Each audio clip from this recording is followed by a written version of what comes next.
Benvenuti viaggiatori, io sono Fleur de Lis e questo è il mondo delle fate. Per la creazione di oggi mi sono voluta ispirare alla mia stagione preferita, la primavera. Come potete immaginare adoro la primavera proprio per tutti i campi fioriti che ci sono, le farfalle, i profumi che ha la primavera, è una delle stagioni che adoro di più in assoluto. Fare lunghe passeggiate in mezzo a tutti quei prati pieni di fiori, di colori, è bellissimo. Quindi, per rendere omaggio a questa stagione, ho voluto realizzare una lanterna, ispirandomi però alla lanterna che abbiamo realizzato insieme ad Amy del canale YouTube Il Boschetto dei Sognatori, che abbiamo realizzato insieme per il Capodanno cinese. Era una piccola lanterna realizzata con lo scotch e degli stuzzicadenti. La lanterna che però realizzeremo oggi insieme sarà un pochino diversa. La realizzeremo molto più grande e a tema primavera. Se siete pronti, iniziamo questo nostro viaggio insieme.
Ed eccola qui la nostra lanterna della primavera. È veramente stato molto semplice realizzarla, ma è di grandissimo effetto.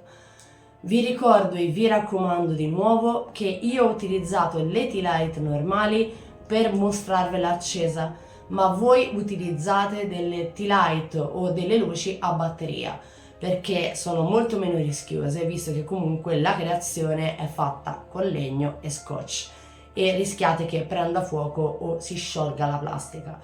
Io ho utilizzato le tea light normali perché non avevo al momento a disposizione le tea light a batteria, però volevo mostrarvela accesa per farvi vedere l'effetto che ha una volta illuminata. Voi, ripeto, mi raccomando la sicurezza prima di tutto, quindi utilizzate delle tea light a batteria o comunque delle lucine a batteria tipo quelle a filo degli alberi di Natale. Detto questo, ringrazio ancora Amy per avermi dato lo spunto con la sua lanterna cinese per la mia lanterna della primavera. Se volete ricreare questa bellissima lanterna vi lascio qui sotto in descrizione tutti i link con i materiali per poterlo fare e in ultima battuta mi raccomando seguite e visitate il canale di Amy, il canale YouTube del Boschetto dei Sognatori, dove troverete sì il video dove abbiamo realizzato la lanterna cinese, ma anche tutte le bellissime fiabe che Amy realizza e scrive, che sono veramente fantastiche. Detto questo, ci vediamo nel prossimo viaggio, viaggiatori.